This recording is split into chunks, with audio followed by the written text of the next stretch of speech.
Hey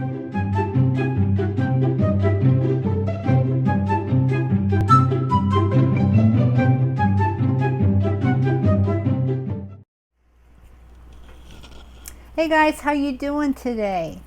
Today I got something really interesting for you. It's not a live video. We've been doing a whole lot of those lately. This one is more about the business of jewelry making, and it is a business. Even if you are just, I don't want to say just a hobby maker. Hobby makers are great.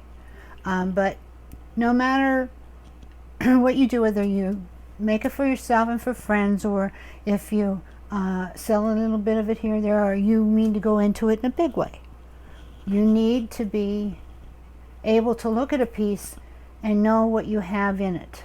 That's called costing. It's part of the engineering process. When you make a piece, you need to step back and kind of engineer it. You can do some engineering even before you make it. To know, like, if this part works, is this going to hang right, does it lay right? That's part of the process. But costing is part of engineering, and that's so that you know, okay, so maybe you made this one for your heart, you don't really care, you're giving it to somebody or whatever, somebody's paying you big bucks, so it doesn't matter. But if you get back and you start costing your work and you find out, ew, this is a little rich for my blood, I don't think I can make enough on this if I continue to make it this way, then you can start making adjustments in the piece. And I know that probably sounds boring, because, you know, we make jewelry because of the love of it, because we enjoy it and it's fun. But for those of us who want to move forward a little bit, it's really important to learn the costing process. Even if you don't let it influence you a lot, it's still good for you to know what you have in a piece. So anyway, that's all I have to say about that, except you need to come over here and I will show you some practical ways for you to really understand what in the world I'm talking about. Okay, so come on over. Okay, Javi says go for it, so let's go for it. These they're not recipe boards, they're actually like costing boards from back in the 80s, from 1928 Jewelry Company. I have, excuse me, a bunch of these in my box of treasures, of things that Mr. Bernie has given me, and it's helped me a lot to learn about the process of costing, because I'm going to show you how intricately they costed out their things. You can see on this one, Harmony Harrow was a really, really popular line for them in 1985. It was, I have to bring it down a little bit down here. You can see better? Okay, Javi's advising me. This one, Harmony Harrow, was very, very popular in 85. It was a big, it was kind of a chunky line. Lots of beads and chunky bejeweled pieces and chains and stuff like that. And this is an earring from that line, which is lovely. And they would take one finished piece and put it on one of these boards, and then they would seal over it with this, like, I don't know, it's kind of like gift basket paper, where you put the blower on it, you know, the hair dryer on it, and it, you know, sucks it up and makes it all tight. So I pulled it up so you could see the back. I don't know if you're going to be able to or not. Not really. No, not really. She says it's not going to work. Okay, well, anyway, what I found was unusual about this, just kind of a side point, this one does not have the characteristic scrolling marks on it that you see on 28 pieces. So that's one you probably wouldn't know if you found these out and about when you're searching. You wouldn't know they're 1928. But anyway, they're Harmony Harrow. And this is the board where they got all their costs down, and they kept them down along with the item number, so they could find the item numbers again, and then they would quote what it cost them for everything. Actually, these are not costs. This is how many. This is not a cost. So this is the finding on the back right here. That's the stock number, so that they go find it, show they need two. This is the casting number, which is this part. This is the earring clip card that it went on. This has to do with plating. And I'm not quite sure if this is like the amount of solution they needed or what, but that you can see it was the gold plating, and sure enough, there's gold. This is the plastic bags and the label that had to go in to package it. And then these last three things here are the stones. When you have an oval, you have a square, and you have 3 baguettes. So it shows how many that you need for everything. And that would be duplicated too, because like it says 2 here. Well, you need 2 of these things, findings to make a pair of earrings. So for the stones, you would need 6 baguettes. You would need 2 of the square, and you would need 2 of the oval. So it's all written down here for you. And then in bigger numbers, it shows you exactly which one to get. So like if you're going to make this, say that they get an order in and they're going to make this item, someone can go out and make sure to pull all the items and make sure they have enough too to make it. Down the road from this, they had more sophisticated computer type things that came in that helped them with the ordering process to make sure that they had everything in stock. And you know what, they may have had it by now, but this shows you what all the things are to make this earring. So what does that have to do with us? Well, nothing if you don't care about it, keeping track. But say, if you're doing like one of a kinds and stuff like that, it wouldn't matter, but let's say that you went to a show and you had something that was real special and someone said, can you make me that, but instead of in blue, can you do it in red? Would you do that for me?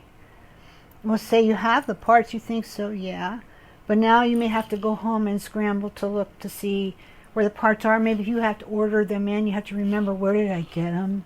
They don't have the cost down here, but it shows you how many is necessary to do that. So you could actually take one of these boards. It's done the same way for this earring. All of it right here. They even include the earring card and the plastic bag for the earrings. Everything that they need to make this is on here. So they could go right down through and they could reference with their other database and find out how much everything costs and know exactly what it costs to make these. And of course that's not on here. I wish it was, because then I could tell you what it actually cost back in 1985 to make these. But they had to allow, because they were a wholesale company, they had to allow to cover the parts and all the residual expenses, and then they had to make enough to pay the workers and pay for the building and the maintenance on the building, keep the lights on, and workers' insurance and all kinds of stuff like that before they made 1 dime on it. And then after that, they had to be sure that they had enough markup on it so that they could sell it for half price, half of what expected retail would be, MSRP. Manufacturer suggested retail for the product. When you see that, that's what they mean. Manufacturer suggested retail price. That's what MSRP. You might see that sometimes when you're buying things. So they had to know all these things so that they could price for profit. So this is called costing. It's taking into account all of the things that were used and writing them down, especially if you think you'd ever repeat making the item again. Then you have everything that went into it right here. And you could make some kind of a little thing for yourself. You wouldn't have to have the actual piece. You could take a picture with your phone and print out a little picture and put on here, or attach it to it somehow. Or you could have a little file for your most special things, and you can have it all written down, and then if you want to make them again, the information's at your fingertips. You don't have to go flying around trying to figure out what you need to do. I know in a lot of ways it seems kind of boring, but you do this if you want to really be in the business. You have to have this. When I had my line, I had things like this. They weren't as sophisticated as this, but I had stuff in a notebook that told me where everything came, every style number, every part that was in it, where it came from, the reorder number, everything I needed, and then what it cost me. So I knew if I was making any money on this stuff when I sold it. Because if you're not making any money, you can't do it unless you're doing it for yourself or for friends or for gifts. And in that case, it's not important. But it's still not a bad thing to learn to do. Because, you can only spend so much. You might be surprised sometimes when you step back from something you've made and you always bought and paid for it, it's been in the drawer, you just pulled it out and made it and whatever, you had a good time. But if you start to think what it actually cost you, you might be really, really surprised.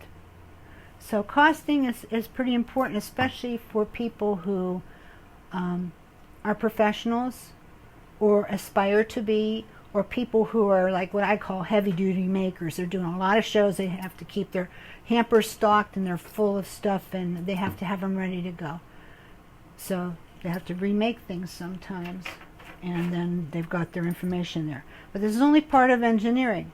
Part of engineering too is like when they made this earring, for example, this one especially, for me, they would want to know, like, you know, how long it hung down on people. You know, everybody's different too, short necks, long necks. They want to have an idea of that, you know, who it will look right on. And this company especially like to know that because they taught the clerks in the department stores how to sell their jewelry, and they taught them how to match customers up with the kind of jewelry that would look best on their shape of face, their face shape. And that's not a bad thing for us to learn how to do either, especially if you do shows, because then you can advise people when they come. Oh, well, you know, you could suggest, I think this might look good on you, or this, or, you know, especially if they come and say, oh, I love your work, I just don't know what to get. Then you could suggest something that might look good on them. So that's part of the engineering process. Also to make sure that it hangs right. We wouldn't want this to be droopy or hanging crooked or anything like that. Or they may find out that once they find the cost of each of these parts, that it's higher than it ought to be. Now what? What do they do? Well, you have to start taking stuff off, or you're not going to make it. I heard tell years ago of a guy back in the day, it might have been somebody who worked with Florenza Jewels or something, I don't know. The man who had once owned it had told me about it. Dan Castle. Not Dan. The son, Larry. Anyway, I digress. But he told me this really interesting story about how a guy lost his business because he forgot to cost out 2 earrings instead of 1. And he was running on a shoestring. He was trying to make it, and he lost his shirt because he sold a whole lot of those earrings. And they were only costed out for 1. So he lost his shirt. Couldn't go on. So that was very sad. You don't want that to happen to you. Okay, so with engineering, costing is important, and then find out if you have too much on the piece, what it looks like. Is it practical? Do you think that people are really going to buy it? Now that you've got your idea done and you've made one, you look at it and say, maybe this wasn't a good idea. Maybe I should make a pendant out of this instead, because this part right here is a pendant, real pretty one as a matter of fact. I'll put that on an 18-inch chain, and then you could just do a simple drop earring with this bead off the pretty post. See, you can see, I don't know if I can pull this so you can see it good enough, probably not. So you could actually have 2 things out of that, make 1 of these and 2 of these earrings, and recost it and see where you're at. Maybe you'll make more money that way. So that's part of engineering. The same thing with this. They might get this all worked out and find out that, oh, hey, you know, this is going to be a little high. What can we do to change it? Well, they have a casting there they have to work with, so it might be difficult to change it. Maybe they could do plastic stones instead of glass. I don't know. It's kind of hard. Maybe you have to break it down. Maybe you'd have to say, you know what, this was a great idea, but it's not going to work out, and use it in something else. So that's what it's about. So now, in a practical sense, I thought I would take a couple of pieces of jewelry that I've made, and we'll find out where we're at as far as costing is concerned. Okay, so I'll set these aside. Let's start with this piece because I made it in one of my recent videos. You guys remember this? If you didn't see this video yet, you don't have to go back too far to find it. You might enjoy watching it. We talked about making the bohemian style neckline and then the drop. And the Ophelia stamping is actually glued to this part. So there are two parts in this. I liked it that way because it seemed to have more stability. But when you get to costing it out, let's just see. Now I'm estimating, I don't have exacts, but I'm going to give you an idea here. Okay, now if you're doing it for you, you're going to want to find the exact price. But I'm just kind of estimating just for the sake of showing you how this goes. Okay, she cost, I'm not sure, I think she's around $2.95. Let's just say she is. And that backing piece too might be in that realm, might be $2.75, $2.85. It's in that realm, so let's just call it $2.95. So there's two of them. One like that. And then we have this little pearl drop, which came out of one of those big pearl mixes, so the cost of it is negligible. But let's cost it out at 5 cents, okay? We've got some fancy check beads on here. Let's see how many we've got. All right, here's 1, 2, 3, 4, 5, 6, 7. They're encased in this one. 6, 7, 8, 9. 1, 2, 3, 4, 5, 6, 7, 8, 9, 10. You got 10 of them. Okay, the way these are put up, I think you get on a string 10 to 15 pieces, maybe, I don't know. So, is that about right, Javi? That's right. So, I think we sell them for between $8 and $9 each because they're expensive. The check glass, the good check glasses, I'm going to call it 9 in the beads, in the glass beads. And then in the pearls, again, that's negligible. They cost very little, so let's see how many we've got. We've got 1 on the end, 2, 3, 4, 5, 6, 7. Okay, got 7 of them. 50 cents in this case. I'm estimating, that's not exact, but you know, you would have it written down, 7 pearls, where you got them, the stock number, what they cost. Okay, so now we're going from there. We have, I would say, roughly a foot of Figaro chain in here, maybe. Might be a little more. Might be 2. Let's call it 2.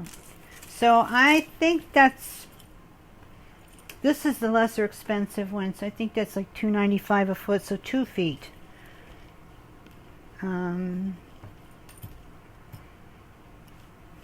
Here, I've got my calculator. I go brain dead sometimes. I said $2.95, okay.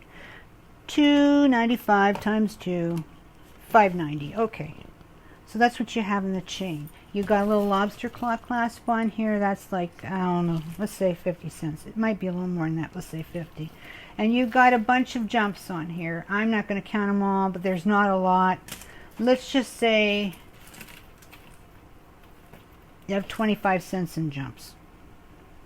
If you're really doing this, you would count them and you would find out where you got them. Now you got a bunch of bead caps to deal with.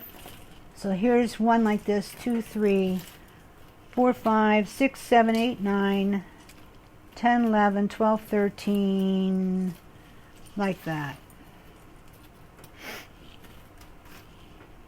Those are the more expensive ones, so I'm going to say $2. That might even be low. Then there's some little tiny bead caps. These are negligible. Let's put down 25 cents for them because they're not very many and they were very inexpensive. Okay, so now what do we got? Oh, we have some head pins. There's a head pin here. You say, oh my goodness, we have to count that? Yes, we do. 1, 2 ball-end head pins. I don't know. About 10 cents each, maybe. I don't know. I'm estimating. I'm going to say 20 cents, maybe. That's probably high. But just for the sense. Now, did we forget anything? I don't think so. I should have wrote down what each one was. We've got the check beads. We've got the pearls. We've got this finished pearl. We got... oh, I know what we don't have on here. We don't have these cone-shaped pearls. See, if you'd forgotten that, you wouldn't have it cost out right, so then you wouldn't price it right. So this is 1 here, 2, 3, 4, 5. That's it. And did you use eye pins for this too? Oh, she's right. We've got eye pins. Well, let's finish doing these. There's 5 of these. I think we sell them in 6s. And they're kind of expensive because they're manipulated already. So I'm going to say $3 maybe. Might be more, might be less. Okay, then we have eye pins. So we have, there's one, no, that's it. 1, 2, 3, 4, 5, 6, 7, 8, 9, 10. 10 eye pins, which don't cost very much. Let's call it 25 cents, and that's being probably very generous. Okay, let's see if I can add this up and get it down right the first time. I think we're going to be shocked of what this costs, but then we're going to talk about how we could break it down. There's $2.95, $2.95, 0.05, $9. That was for the beads, I think. Yep. 0.50,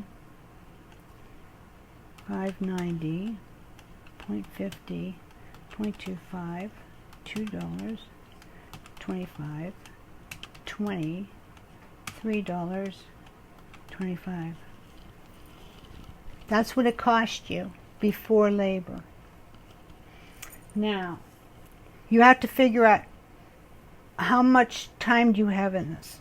That took me probably half an hour to make because I had it planned already. So, and I like to charge $20 an hour. So I've got $10 into it. Let's just say I have $10 in labor. Okay, that's my base. Ooh, this is getting spendy. So here's where you have to decide.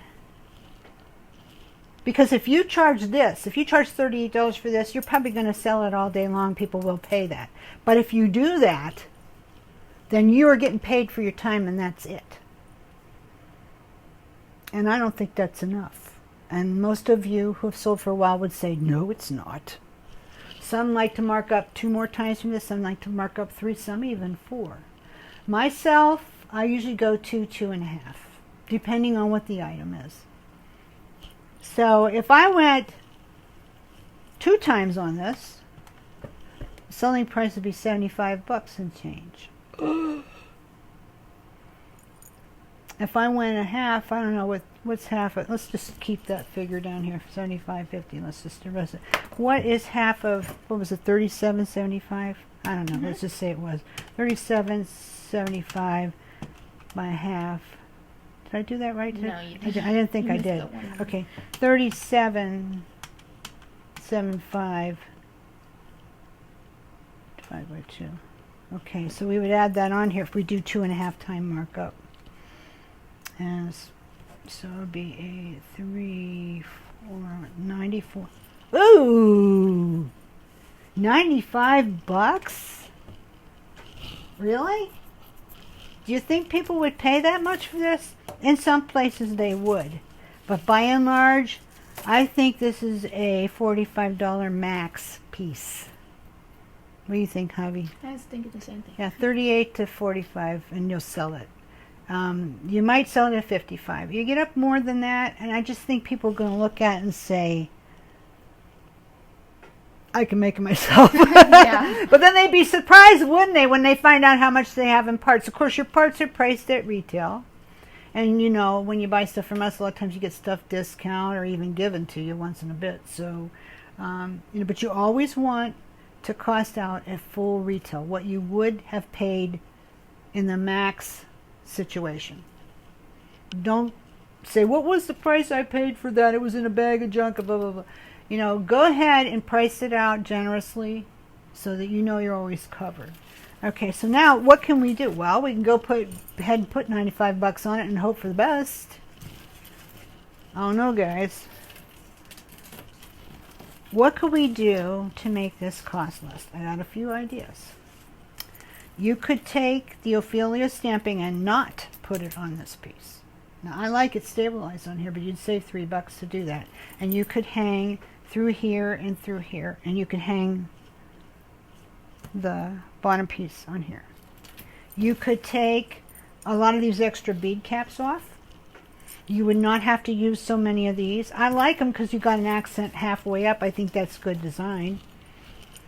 But maybe you could, I don't know. I was thinking. What are you You thinking? could have used the same component, like That's and right. change this into a pearl. Exactly. or something. Very good, Javi. Thank you. That's very good. I was going to say don't put as many check glass beads on. That'll take it way down. In fact, don't put any. for that matter. But, oh, we love our check glass beads. What will we do? Well, so then maybe what you could do is do them here and here. Yeah. Put a pearl in here because you don't even see it there. Yeah, that's true. Put a pearl at the back because no one sees it there either. Do this with the pearl.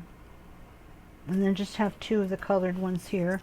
And then use these cheaper caps and don't use these expensive ones. Save them for maybe doing earrings where your markup is bigger, because I found when you do earrings you can spend more because you get more for them. I mean, you can put some money into a pair of earrings and people will pay it if they're beautiful and we know your work is, and you can get more for them. That's why earrings are so profitable. Is why every Etsy store, every website, every show booth should be just jam-packed with earrings, because that's the first thing people will buy, and that's where you make the most money. That, purse pulls, stuff like that, little things. Yep. So, okay, so let's see what I always said. Let's say we had only, I'll mark it off on here so we can add right. Okay, we're going to take one of the stampings off. We're going to put $2 in check beads instead of $9. $5.90. I can't remember what that was for. I think that was for these Bead cap? these fancy bead Yeah. caps. Take them off. Get rid of them. Do the small bead caps, which cost you maybe $1. What else did we say take off? Don't do as many. Just go with the cheaper stuff. What was this for? I should have written it down as I went. Oh, you know what? This was for chain. I don't know if you can. I don't know if you can fudge that. Maybe make it a little bit shorter instead of making it really, really long. Yeah. Make it into a shorter piece. So let's just call this $2.95. Okay, that's the chain. I think this was bead caps here. Let's take that down to $1. And on these 2, I think maybe these were also bead caps. Let's take them off. Okay, now let's see where we're at. This is fun. Somebody say, no, it's not. It's sad. $2.95, $0.05, $2, $2.95, $0.50, $0.25, $0.25, $0.20, $1, $0.25. Where are we? What? I don't think you did that right. I don't think I did that right either. It seems a little low. Let me try. I think I left off something. Let me try it again. But, you know, it did come way down. $2.95, $0.05, $2. I might have left that out. Yeah. $0.50, $2.95, $0.50, $0.25, $0.25, $0.20, $1, $0.25. I guess it is. Did we strip that much off of it? Like what? Yeah, I think Like so. $16. And we're still going to have a really nice piece. Wow. Now, if you can make that for like $11 plus your labor, call it that $10. Now you have 20 in it.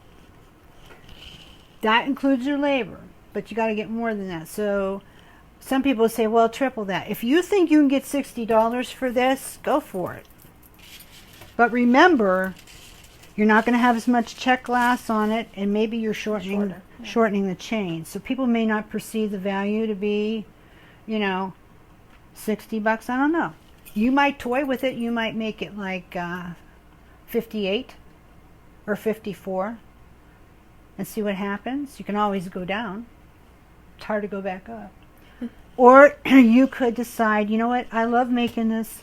I know my customers are going to love it, and it's going to sell fast. So I'm going to sell this piece for $48. Well, you're still making a really good profit, I think. I think it's enough to go on because, you know, you're not 1928 jewelry. You do have some workshop expenses and taxes and show fees and all that, but you're not paying, you know, workman's comp and employment taxes and, you know, for a great big building on all that, you know. So you're getting for your labor, you're getting something for that. I said, if you sold this for $48, at $21, you're covered for your labor and parts.